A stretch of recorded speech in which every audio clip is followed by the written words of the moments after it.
Bible की प्रार्थनाएं। और इस क्रम में हम आज स्तिफनुस की प्रार्थना पर कुछ देर विचार करेंगे।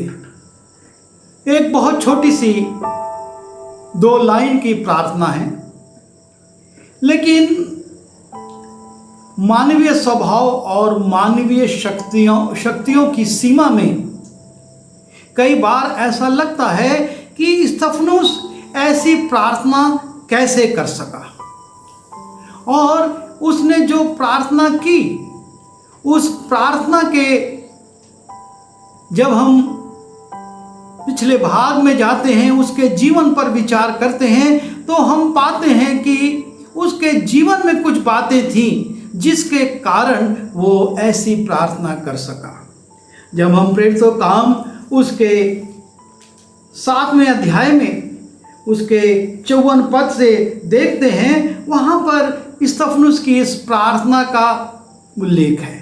हम प्रार्थना के ऊपर के कुछ अंश को भी पढ़ेंगे ताकि उसके जो नेपथ्य में बातें हैं उन पर भी हम समझ सकें और विचार कर सकें। लिखा है प्रेरितों काम उसके 7वें अध्याय के 54वें पद से 60वें पद के बीच में, ये बातें सुनकर वे जल गए और उस पर दांत पीसने लगे, परंतु उसने पवित्र आत्मा से परिपूर्ण होकर स्वर्ग की ओर देखा और परमेश्वर की महिमा को और यीशु को परमेश्वर की दाहिनी ओर खड़ा देखकर कहा, देखो मैं स्वर्ग को खुला हुआ और मनुष्य के पुत्र को परमेश्वर की दाहिनी ओर खड़ा हुआ देखता हूँ।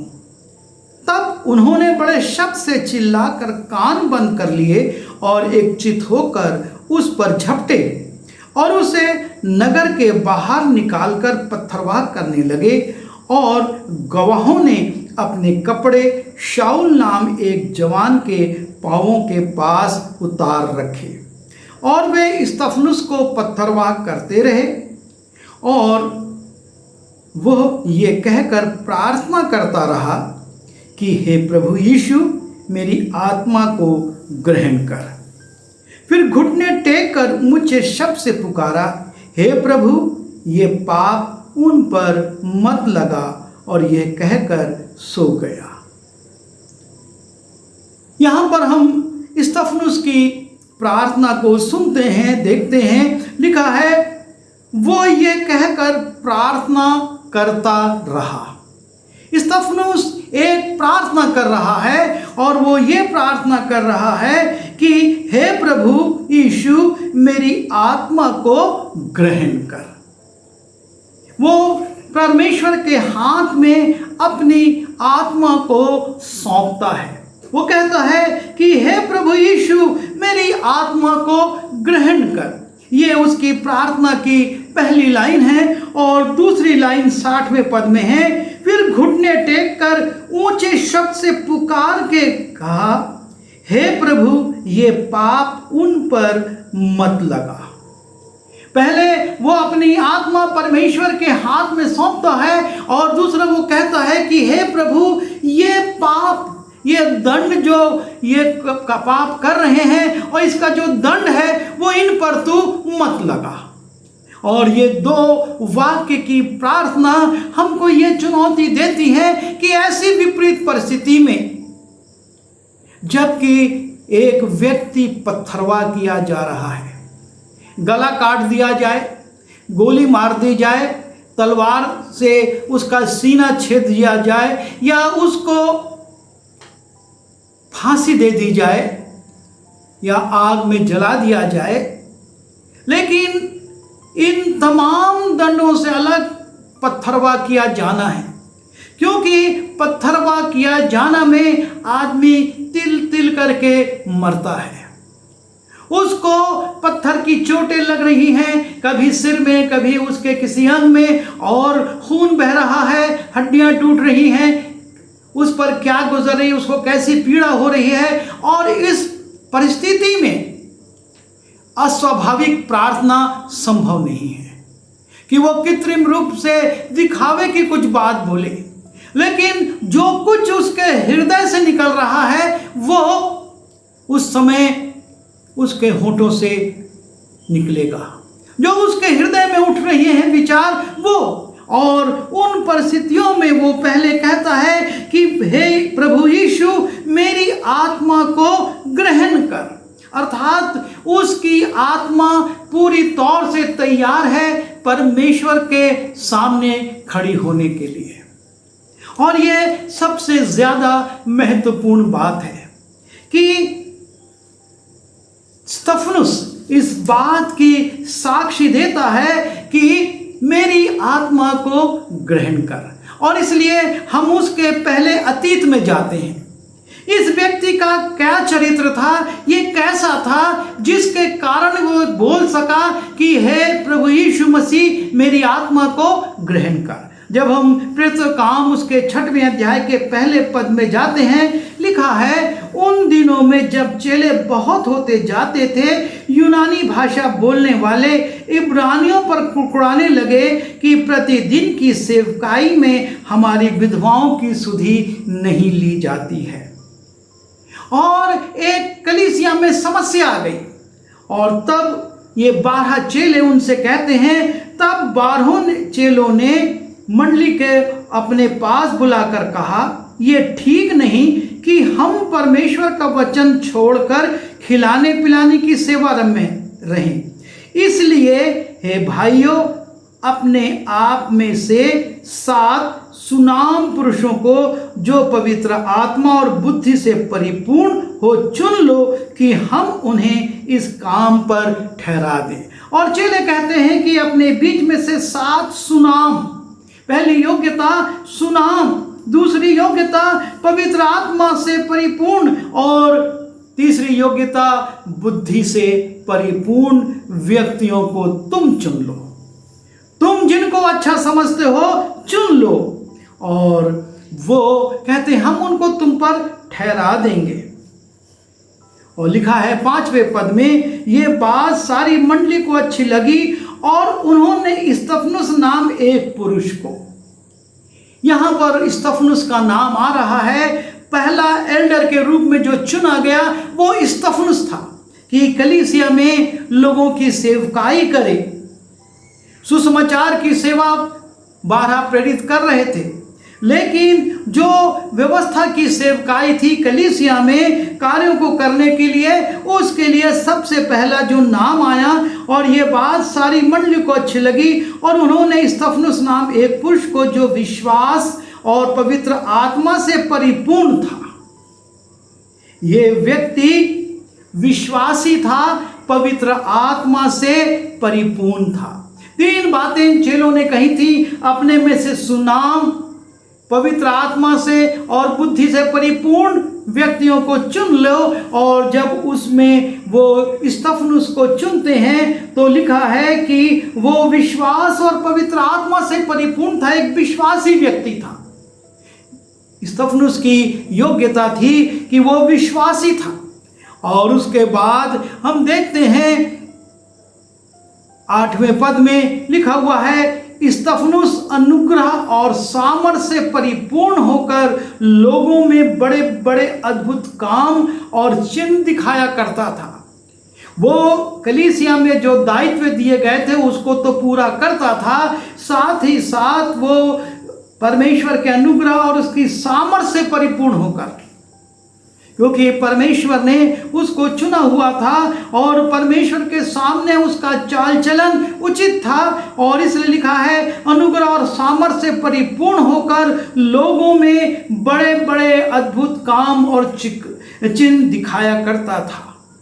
यह है स्तिफनुस की योग्यता, उसका अतीत, कि किस प्रकार से स्तिफनुस वहां पर काम कर रहा था। जो उसको सौंपा गया था कलीसिया की सेवकाई का, उसको तो वो करता था, साथ ही साथ बड़े बड़े अद्भुत काम चिन्ह दिखाया करता था। तब उस आराधनालय में से जो लिब्रतीनों की कहलाती थी, और कुरेनी और सिकंदरिया और किलकिया और एशिया के लोगों में से कई एक उठकर स्तिफनुस से वाद विवाद करने लगे। और तब लोग स्तिफनुस से बातचीत करने लगे, वाद विवाद करने लगे। क्योंकि वो परमेश्वर की सामर्थ्य में होकर, पवित्र आत्मा में होकर बड़े बड़े काम और अद्भुत चिन्ह दिखाया करता था। और लिखा है 10वें पद में, परंतु उस ज्ञान और उस आत्मा का जिससे वो बातें करता था वे सामना ना कर सके। स्तिफनुस की योग्यता के विषय में लिखा है कि उस ज्ञान और उस आत्मा का जिससे वो लोगों से बातें करता था, लोग सामना ना कर सके। इस पर उन्होंने कई लोगों को उभारा जो कहने लगे कि हमने इसको मूसा और परमेश्वर के विरोध में निंदा की बातें कहते सुना है। लोग जब उसके सामना नहीं कर सके तब उस पर झूठे आरोप लगाने लगे कि हमने तो मूसा और व्यवस्था के विषय में देखा है। और लिखा है, और लोगों और प्राचीनों और शास्त्रियों को भड़काकर चढ़ आए और उसे पकड़कर महासभा में ले आए और झूठे गवाह खड़े किए, जिन्होंने कहा कि ये मनुष्य इस पवित्र स्थान और व्यवस्था के विरोध में बोलना नहीं छोड़ता। झूठे गवाह खड़े कर दिए गए स्तिफनुस के विरुद्ध में, और वो कहते हैं कि ये व्यक्ति इस बात को, व्यवस्था का विरोध करता है, इस मंदिर के विरोध में बात करता है, क्योंकि हमने ये कहते सुना है कि यही यीशु नासरी इस जगह को ढा देगा और उन रीतों को बदल डालेगा जो मूसा ने हमें सौंपी है। तब लोगों ने जो सभा में बैठे थे उसकी ओर ताक कर उसका मुखड़ा स्वर्गदूत सा देखा। परमेश्वर की सामर्थ से भरकर जब ये बात करता था, इस पर झूठे आरोप लगाए गए, लेकिन ये चुप नहीं होता है और परमेश्वर की सामर्थ को प्रकट करता है, क्योंकि इसका जीवन जो था वो प्रभु में था। और इसलिए जो सवाल मैंने शुरू में रखा था उस पर आता हूं कि कैसे स्तिफनुस ये प्रार्थना कर सका और इस बात की निश्चयता को प्राप्त कर सका कि हे प्रभु यीशु, मेरी आत्मा को ग्रहण कर। क्योंकि अपनी सेवकाई के प्रारंभ से वो ये प्रकट करता आ रहा था कि वो किस प्रकार का व्यक्ति है, उसके अंदर कैसी आत्मा वास करती है और वो किस प्रकार से परमेश्वर के कामों को करता है। और इसलिए वो इस बात को कह सका कि हे प्रभु, मेरी आत्मा को तू ग्रहण कर। अब उसको मृत्यु का डर नहीं है, क्योंकि उसने अपना जीवन विश्वास में जी लिया है। वो एक विश्वासी था, और जैसा कि पौलुस कहता है, मैंने विश्वास की एक अच्छी कुश्ती लड़ ली है। ये एक अच्छी कुश्ती लड़ चुका था, लोगों से बात करता था, विवाद करता था, बताता था, सच्चाई बताता था, और इस पर झूठे आरोप लगाए गए, पर ये डरा नहीं, पर ये वो प्रचार करता रहा। और इस बात को जब उसको पत्थरवा किया जाता है, कह सका कि हे प्रभु यीशु, मेरी आत्मा को ग्रहण कर। यदि हमने विश्वास की एक अच्छी कुश्ती लड़ी है, हमने एक पवित्र जीवन जिया है, यदि हमने अपने जीवन में उन कार्यों को ईमानदारी से जो प्रभु ने हमको सौंपे, कलीसिया ने हमको सौंपे, उनको पूरा किया है, तो मृत्यु का भय एक विश्वासी को नहीं होगा, और वो हर परिस्थिति में ये कह सकेगा कि हे प्रभु, मेरी आत्मा को तू ग्रहण कर। और दूसरी बात हम देखते हैं कि किस प्रकार से ये व्यक्ति अपने उन सताने वालों के लिए प्रार्थना करता है कि हे प्रभु, ये पाप उन पर मत लगा, जबकि ये व्यक्ति उसके ऊपर झूठे आरोप लगाते हैं। उनसे वो देखता था कि कैसे वो आश्चर्य कर्म करता है, लेकिन ये लोग उससे विवाद करते हैं। और जब हम 11वें पद को देखते हैं, फिर से लिखा है कि कई लोगों को उभारा और उसकी निंदा करने लगे कि ये मूसा और परमेश्वर के विरोध में निंदा की बातें करता है, और झूठे गवाह खड़े किए गए। लेकिन इन तमाम परिस्थितियों में वो उनको क्षमा करता है, ये झूठे लोग हैं, उस पर आरोप लगा रहे हैं और उस पर पत्थर बरसा रहे हैं।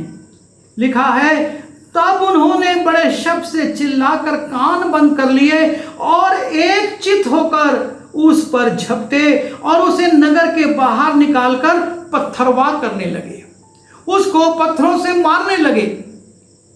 लेकिन इस विपरीत परिस्थिति में भी, इस पीड़ादायक परिस्थिति में भी, चूंकि वो एक विश्वासी था और उसने उद्धार की और अनंत जीवन की निश्चयता प्राप्त कर ली थी, परमेश्वर से प्रार्थना करता है कि हे प्रभु, ये पाप उन पर मत लगा। एक नमूना छोड़कर वो जाता है और लिखा है, और ये कहकर वो सो गया, वो मर गया। लेकिन एक बात बोल गया कि हे प्रभु, ये दोष, ये पाप उन पर मत लगा। और लिखा है परमेश्वर के वचन में कि शाऊल उसके वध में सहमत था। वो मारा जा रहा था, शाऊल उसमें सहमत था और उसने शाऊल के लिए भी प्रार्थना करी। और इसका ये परिणाम होता है कि शाऊल और भी बढ़कर सेवकाई में जाता है। जो वध कर रहा था वो प्रभु यीशु के लिए काम करने लगा और उसके पीछे स्तफनुस की एक प्रार्थना भी थी कि हे प्रभु, ये दोष, ये पाप उन पर मत लगा। प्रभु ये चाहता है कि हम एक विश्वास की अच्छी कुश्ती लड़ें, हम विश्वास के काम करें और साथ ही साथ अपने जीवन में उद्धार की निश्चयता को पाएं और अपने लोगों को जो हमको सताते हैं उनको क्षमा करें। उन्होंने हम पर ऐसा प्राणघातक हमला नहीं किया है, पर हमारे जीवन में उनके प्रति क्रोध है, हमारे जीवन में उनके प्रति विरोध है, हम उनकी हानि चाहते हैं। पर यहाँ मृत्यु के समय में, इस पीड़ा में भी स्तफनुस कहता है, हे पिता, उन पर ये दोष, ये पाप मत लगा। स्तफनुस की ये छोटी सी 2 लाइन की प्रार्थना हमारी सेवाओं को और हमारे जीवन को चुनौती देती हैं कि हम विचार करें, अपनी सेवकाई को देखें और उसके बाद उन विरोध करने वालों के प्रति सहिष्णुता को लेकर उनके लिए क्षमा को प्रभु से मांगे। आइए प्रार्थना करें।